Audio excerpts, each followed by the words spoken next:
Just below the Rock of Cashel, you have another set of ruins.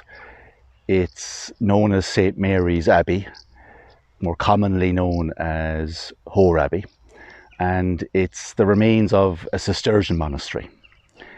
It was established here in the late 13th century, and the story behind that founding is interesting. There's a local legend.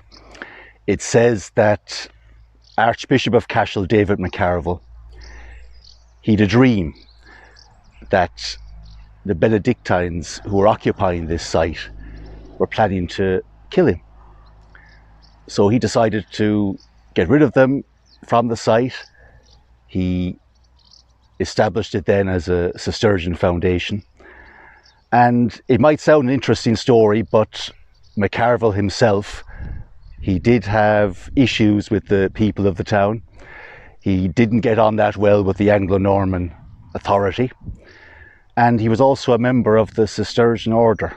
So perhaps it was convenient for him to have a little bit more support nearby. And the Abbey went on to have 3 centuries on this site, up until about the 1540s or so, when it was eventually passed into private ownership via the Dissolution of Monasteries Act.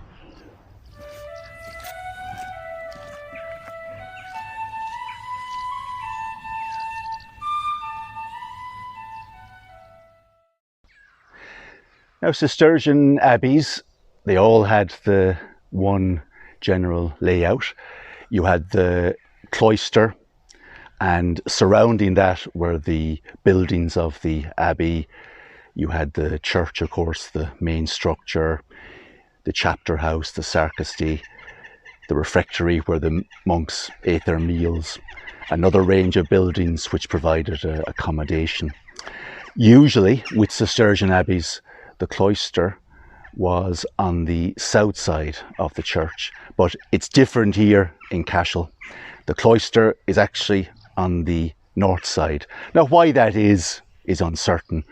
Some reckon with the Cistercians want to be away from the outside world, have peace and quiet. Having their cloister away from the town side was ideal for them.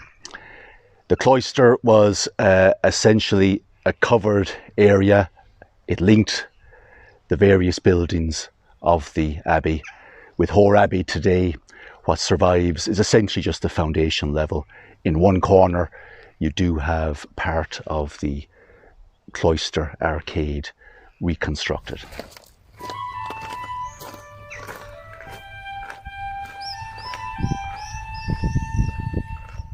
Now, unlike the cathedral, say, on the Rock of Cashel, in the church here in Hore Abbey, you don't have much in the way of elaborate decoration, elaborate carvings, faces and heads looking down at you.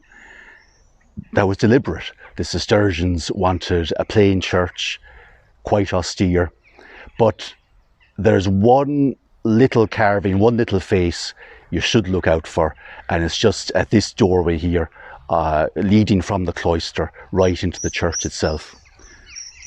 There's the little monk's head. You have the distinctive tonsure hairstyle, plenty of the face still visible, and he's even smiling.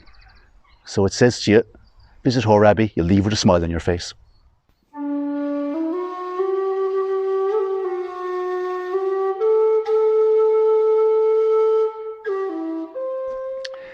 Now, the main church here in the Abbey, well, it's the ruins of it, of course, today, but it follows the plan of many of these medieval churches.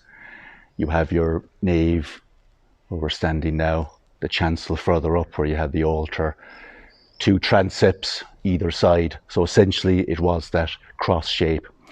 What makes it different from the cathedral on the Rock of Cashel is that this church had side aisles, and one, of course, to the south, one here to the north.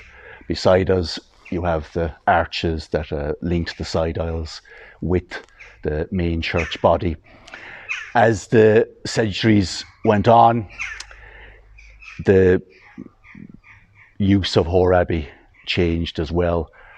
By the mid-16th century, it had been reduced to the status of that of a simple parish church, and it was shortened subsequently as a result. A large wall constructed essentially in the middle, and then it was used for worship from that point onwards. The rest of the nave, when you come down here and visit, you might see some unusual features around the window at the very back, because like a lot of monasteries, a lot of old sites, it was used for domestic reasons as well, before it was eventually abandoned.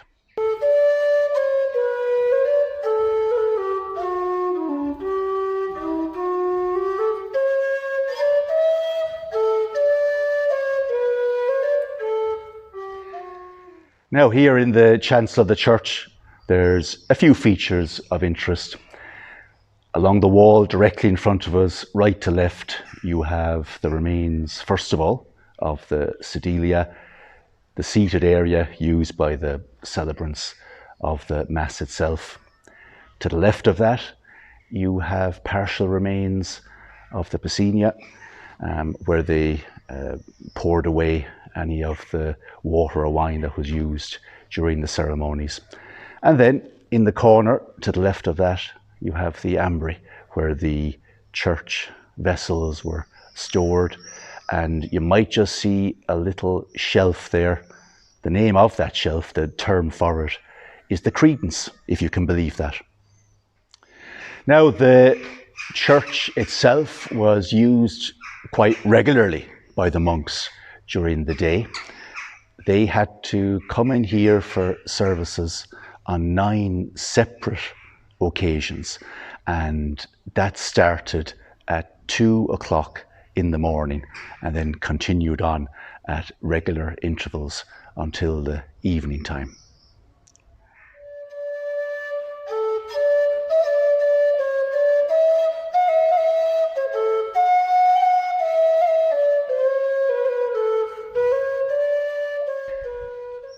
Now, Hore Abbey, of course, is essentially out in the countryside, and that was a deliberate siting because the Cistercians wanted to be away from communities, but they also wanted to be self-sufficient.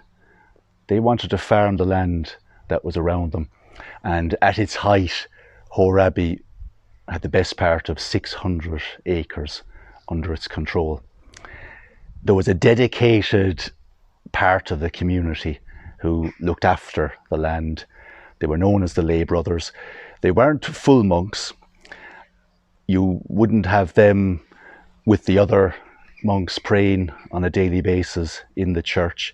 You'd find them out in the fields, looking after the sheep, looking after cattle, looking after the horses, looking after the crops. And they provided the food that was consumed by the abbey, and essentially anything else was often sold on to help fund repair work and upkeep of the buildings themselves. Now, just to the north of the main church, you have a very important building that was part of the abbey. It's the chapter house, and after ceremonies each morning, the abbot, who was the head of the monks at the abbey, he would read a chapter from the rule of St. Benedict, who was the founder of the Cistercian foundation, and the monks would listen to that. They'd be seated in order of seniority on benches around the house itself.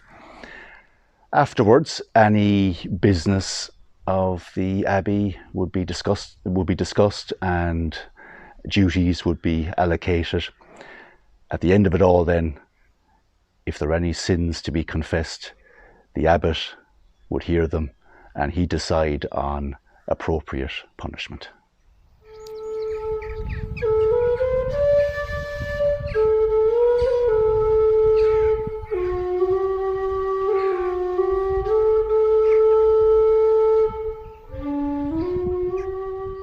of course the monks had to eat, and they had their meals on a daily basis in the refectory, which was outside of the church, the largest building on the Abbey compound.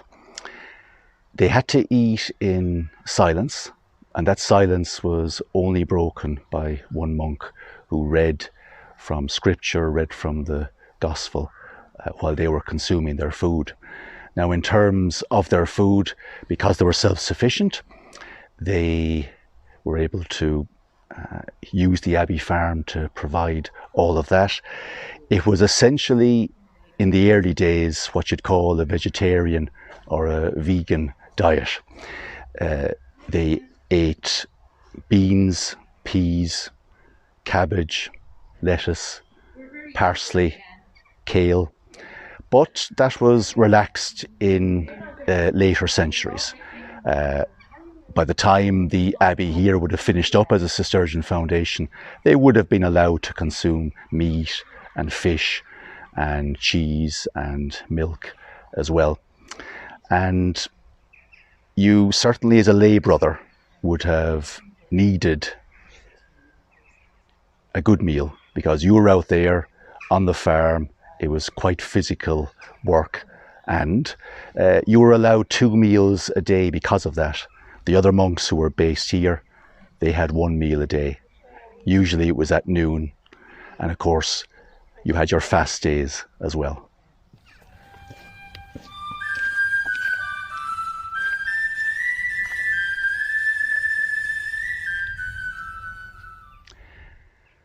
By around the early 1540s, the Cistercians were essentially leaving Cashel.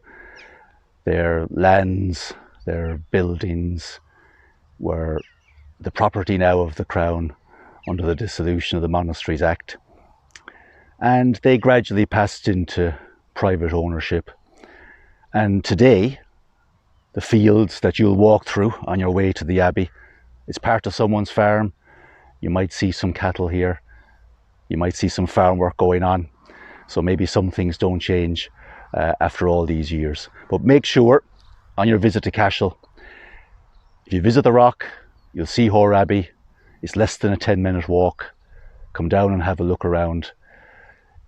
It's in the shadow of the rock, but it's well worth coming down to.